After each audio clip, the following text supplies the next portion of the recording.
Olá pessoal, bom dia, boa tarde, boa noite a todos os senhores que são inscritos no nosso canal Anotações de Processo Civil.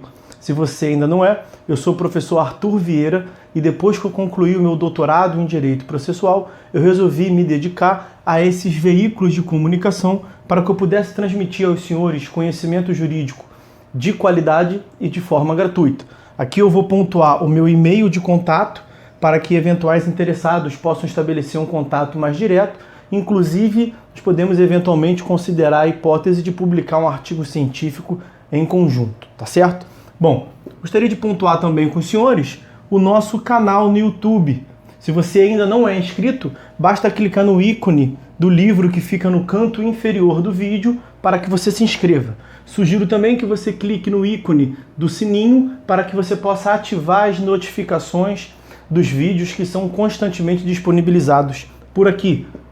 Gostaria de apresentar também aos senhores a nossa plataforma acadêmica, arturvieiracursos.com.br, arturvieiracursos.com.br, onde os senhores encontrarão cursos online de modo gratuito, inclusive com a emissão de certificado válido em todo o território nacional. Tá certo? Então, após a pausa, nós vamos tratar do vídeo de hoje.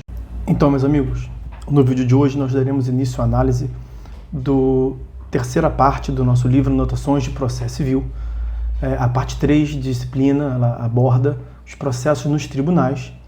O capítulo do Código é dividido na análise dos recursos, incidentes processuais no grau do tribunal e as ações autônomas de impugnação, as ações que têm como finalidade impugnar uma decisão judicial e começa diretamente no tribunal. Nós vamos ver também considerações gerais de um tópico muito importante, que é aquele que versa sobre os pronunciamentos judiciais vinculatórios. Inclusive é por ele que nós vamos começar a análise. Esse tópico que começa aqui, o modo de atuação nos tribunais. Então nós vamos começar agora um grande grupo de estudos que, a respeito dos processos nos tribunais, se divide basicamente em 4 itens: recursos, incidentes, impugnação, ações autônomas de impugnação, e vamos começar pelo sistema de pronunciamento judicial vinculatório. Vamos a eles. Até há pouco, o termo precedente judicial sempre teve um sentido que não é necessariamente aquele em que agora ele tem sido empregado. Tratava-se de um sentido intimamente ligado à acepção literal do termo e vinculado à tradição jurídica nacional e estrangeira.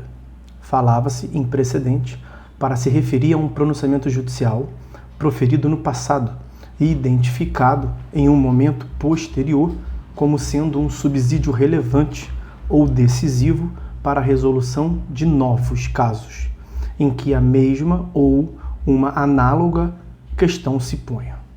Assim, por ocasião de seu proferimento, a decisão não era, desde logo, qualificada como um precedente, ainda que muitas vezes já fosse fácil antever que no futuro ela assumiria essa função.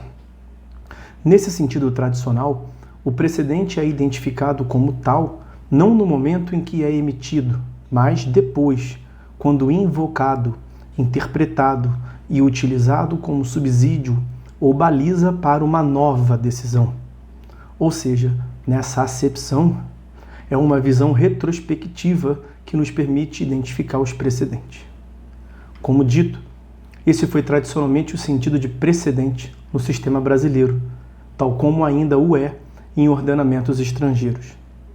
Quando o caso Marbury vs. Madison foi julgado pela Suprema Corte americana, não se anunciou, com pompa e circunstância, que estava sendo emitido o precedente que reconhecia a possibilidade de controle jurisdicional difuso de constitucionalidade das leis nos Estados Unidos. De fato, foi esse o papel que tal julgamento assumiu, mas essa função de precedente veio a ser identificada algum tempo depois, já como resultado da leitura e aplicação que dele fizeram a doutrina e decisões subsequentes. Mas, sem prejuízo da valia e serventia dessa primeira acepção, que continua e continuará a vigorar entre nós, Recentemente, por uma figura de linguagem, passou-se a usar o termo precedente para indicar de um modo mais amplo pronunciamentos judiciais que, já quando são emitidos, nascem com a declarada finalidade de servir de parâmetro, de vincular, em maior ou menor grau, decisões judiciais, ou mesmo atos administrativos e até condutas de agentes privados, subsequentes, que versem sobre casos em que se ponha a mesma questão jurídica. A rigor, há bastante tempo que isso existe no ordenamento jurídico brasileiro. Apenas não era, de modo usual, chamado de precedente. Considerem-se os pronunciamentos do STF em sede de controle direto de constitucionalidade. Essa medida surgiu nos anos 1960, desde sua origem com eficácia já erga omnes. O entendimento de que tais decisões têm eficácia vinculante, no sentido estrito do termo, sedimentou-se em meados dos anos 90. Nos últimos anos, multiplicaram-se os mecanismos com tal finalidade. Ampliaram-se os instrumentos de controle direto de inconstitucionalidade e surgiram outros, alguns dos quais alheios à jurisdição constitucional. A essa tendência ampliativa correspondeu o alargamento do significado do termo precedente. As decisões resultantes desses vários mecanismos, com frequência, passaram a ser chamadas de precedentes vinculantes ou precedentes obrigatórios. O CPC de 2015 dá mais alguns passos nessa direção. Prevê novas hipóteses de pronunciamentos que, em maior ou menor medida, têm caráter vinculante. O Código emprega, em várias oportunidades, o termo precedente. Em uma delas, a palavra é usada em seu sentido tradicional, como vimos, é o que consta do parágrafo 2º do artigo 926.